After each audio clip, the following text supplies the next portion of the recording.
என்ன மக்களே, நேத்து 12 மணிக்கு காமன் மேனோட அந்த ஃபர்ஸ்ட் எபிசோடு மிராக்கலா இருக்குதுங்க.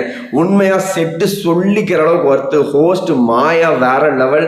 ஜட்ஜஸ் எல்லாம் அப்படி மிரள விடுறாங்க. ராஜுபாயோட ஸ்பீச்சு, ஆரியோட ஸ்பீச்சு, என்ன நடந்தது ஏது நடந்தது எல்லாத்தையும் நம்ம தெளிவா அடுத்தடுத்த வீடியோவை உங்களுக்கு அப்டேட் கொடுத்துட்டே இருக்க போறோம். ஸோ தொடர்ந்து நம்மளோட சேனலில் வந்து லைவ் வீடியோவாக இருக்கட்டும், வீடியோஸாக இருக்கட்டும் வந்துகிட்டே இருக்கும். ஸோ நம்மளோட சேனல் இப்போ தான் ஃபர்ஸ்ட் டைம் பார்க்குறீங்க, ஒரு வீடியோக்கு லைக் பண்ணிட்டு மறக்காம சப்ஸ்கிரைப் பண்ணி வச்சுங்க.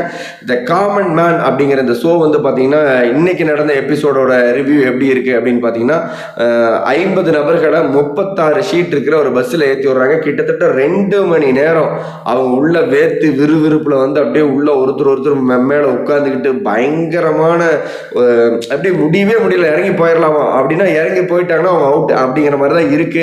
ஸோ அந்த 50 போட்டியாளரும் பயங்கர சேலஞ்சா அந்த நிகழ்வை எதிர்கொண்டதா இருக்கட்டும். ஹோஸ்ட் மாயா வேற லெவல், காமன் மேனோட செட்டு வேற லெவல், ஜட்ஜஸ் வேற லெவல். 2 போட்டியாளர்களை சந்திக்கிறாங்க. ஒருத்தருடைய பேர் தரணீஸ்.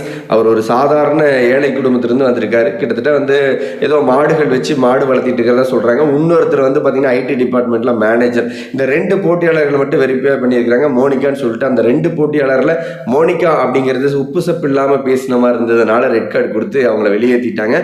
ஸோ தொடர்ந்து 2 நபர்களாக வந்து இனி ஷோ டெலிகாஸ்ட் ஆக போகுது. உண்மையாக சொல்கிறேன், இந்த காமன் மேன் ஷோ வந்து சத்தியமாக மிராக்கலாக இருக்க போகுது, சூப்பராக இருக்க போகுது. சிறந்த போட்டியாக வந்து தமிழ் பிக் பாஸை பொறுத்தளவுக்கு இந்த காமன் மேன் ஷோ இருக்க போது. த பிக் பாஸ் சீசன் 10மே காமன் மேனை பார்க்கும்போது உண்மையாகவே ஒர்த்தாக இருக்கும் அப்படின்னு தான் தோணுது. ஸோ நம்மளோட சேனல் இப்போ தான் ஃபர்ஸ்ட் டைம் பார்க்குறீங்க, ஒரே ஒரு லைக் பண்ணிடுங்க, மறக்காமல் கமெண்ட் பண்ணுங்க. இந்த பிக் பாஸ் சீசன் 10 எப்படி இருக்க போகுது.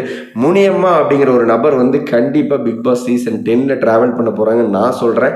ஏன்னா அவங்களோட வெள்ளந்தை யதார்த்தம், ஒரு சாமானிய பெண் அப்படிங்கிற அந்த காமனர் ஷோ வந்து நிச்சயமாக முனியம்மா மாதிரி ஒரு நபர்களுக்கான வாய்ப்புகளை பிக் பாஸ் அப்படிங்கிற ஒரு பெரிய பிளாட்ஃபார்மில் கொடுக்கும் அப்படின்னு நான் நம்புகிறேன். நீங்கள் என்ன நினைக்கிறீங்க மறக்காம கமெண்ட் பண்ணுங்க. தொடர்ந்து அடுத்தடுத்து காமன் மேனை பற்றியும் பிக் பாஸை பற்றியும் நம்மளோட சேனலில் லைவாகவும் வீடியோஸாகவும் வந்துட்டே இருக்கும். ஸோ நம்மளோட சேனலை சப்ஸ்கிரைப் பண்ணி வச்சுக்க. See you the next video. Bye மக்களே.